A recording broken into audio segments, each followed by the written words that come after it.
Hi guys, and welcome to the Euro Car Show. Today I'm driving the facelifted Lexus RC. It's a brand new car. It looks completely wild. I love the looks of the car. But I wonder, has it really changed? Is it the same good old Lexus RC that I reviewed about, what, 2 years ago I think? Or is it a completely different car? Or at least, what were the changes? For God's sake. How about we see that right now? So first of all, I say let's talk about the design. Why? Because, well, there's the major change. The car looks so much more aggressive, also more elegant. The grille, I love it. The headlights, amazing. Stoplights, great. I mean, it's a true refresh. And the car, it used to look great. Now it looks just perfect. To me, this is one of the best, if not the best, looking car in its segment. And that's quite a statement, I know, but I really mean it. This car, people will notice you. And it doesn't really happen with a 4 Series or a C-Class, but it does happen a lot with this car because it looks so much more expensive than it actually is. I don't think I really need to go into details as far as design goes, especially on the outside, because, well, you'll be able to see it and judge it for yourself. I personally think it's gorgeous. I like the wheels, I like the design overall, the lines of the car, and I do think it's a true success. Now, moving on to the interior, well, to me, it looks very familiar. I don't see any major changes or actually any real changes at all. I just had different spec cars. I used to have an F Sport. This is the Privilege line. This is the more elegant one with a bit more options, yes. And since we're talking about options, let me tell you, this car has, well, everything you need. From heated to cooled seats to heated steering wheel, like a great sound system, a decent infotainment system, no changes there. Full of leather, you have leather everywhere. On the dash, everything is leather wrapped and it feels like $1 million. Inside here you have some wood. So the interior is all about elegance and refinement, and you can see it here. I mean, it's just, I think, the best. Again, in its class, interior quality, I do think Lexus has got an advantage. Do I even need to mention the fact that, well, this car has all the options Toyota gets, right? So you have lane assist, you have adaptive cruise control, and all these features which now are standard on Toyotas, and of course they're gonna be here on Lexuses. Lexus? I mean, you get my point. But have there been any changes from the previous generation? The pre-facelift, if you want to call it, not really the previous generation. Not really, it's still the same. It's still good, but it's still the same. Now, space-wise, this is, well, is this a usable coupe? Yes, kind of. If your friends or family are not, well, just too big, of course, yeah.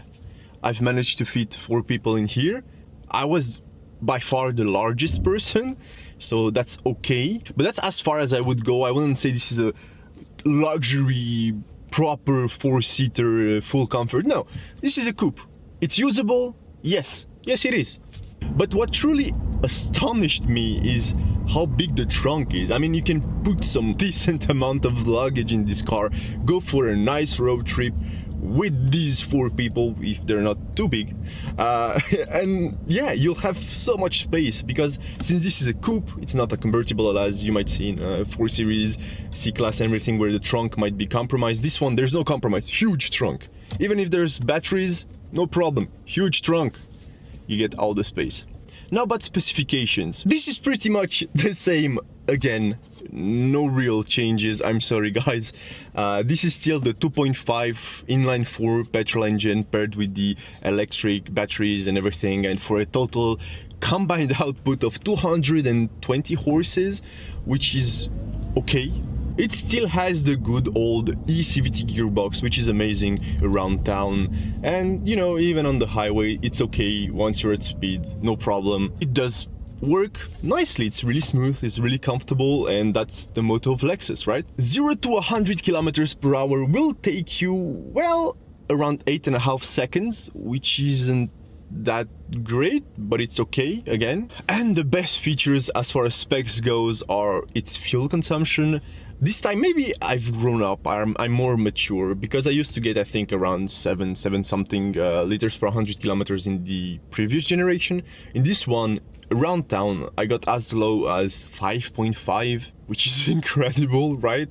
And once I got it on the highway, and I've driven it a bit on the highway, to be honest, at around 130 kilometers an hour, 125, 130, I averaged around 6.1, 6.2. So for a combined average of around 5.8 liters per 100 kilometers, this is great, this is amazing. I think this car on fuel economy rocks. On a full tank, so I can give you another scale if you prefer, on a full tank you'll get around 800 kilometers, which is a hefty amount of kilometers. Now, what about my experience driving this car? How does it truly feel? You know, aside from numbers and specs and you know, options and stuff like that, well, it's great. First of all, I have to say it's pretty simple. It's a great car, it's a great daily, it's easy to drive, it looks amazing, it's very comfortable, you have barely any sounds at speed, and you can really, it's a proper GT. This is not a sports car by any means. It's heavy, it's really heavy. It's not the best handling car, I'm sorry, but this is an amazing GT. You can take this on a long tour around Europe, no problem whatsoever. This is not sporty, I'm sorry. Yes, it's going to be, that's pretty much the only letdown, is that the powertrain is pretty much still the same, and you don't really, it's not fun. It's not really fun, it's not really engaging to drive because of the powertrain. But besides that, as a car, as a GT, as a just go and eat up miles or kilometers or whatever, no contest. This is an amazing car and I honestly love it. But I have to give it back. So I forgot to mention the price, and I've got some criticism that, well, I sometimes forget to do so, and that's because, well, these reviews can be seen all over the world and the prices do change from one part to the other, so I don't really mention the price because it's you know, depends on the country. But if you want to know the price, well, in Belgium, for me, this car starts at 51,000 euros, 51,900, something like that. This is base, if you can really call a Lexus base, with VAT included. And this particular model is the privilege line, which is around 56,000 euros. And this is, well, honestly, this is fully loaded. I don't see anything missing from this car. So yes, when you look at the competition, you might think that, is it too much, is it too little, what's the deal?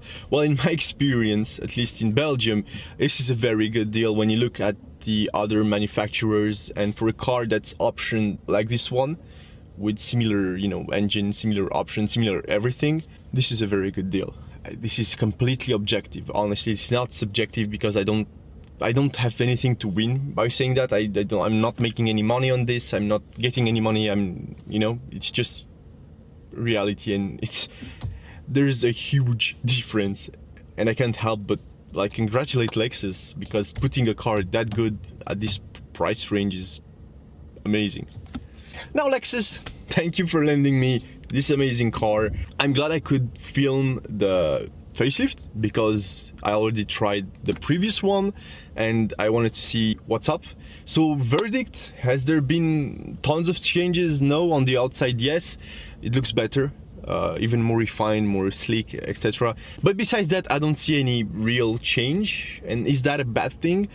It's not a bad thing, but it's not just revolutionary. That's just it. It's good. Now, thank you guys for watching. I appreciate it. If you have any questions, make sure to leave comments. And if you like the video, please give it a big thumbs up and consider subscribing. It matters a lot, and it doesn't really cost you anything, not even time. It takes like 2 seconds, so do it, please. As for me, I'll see you in the next video. I'm Gabriel, and this was a pleasure. Bye bye.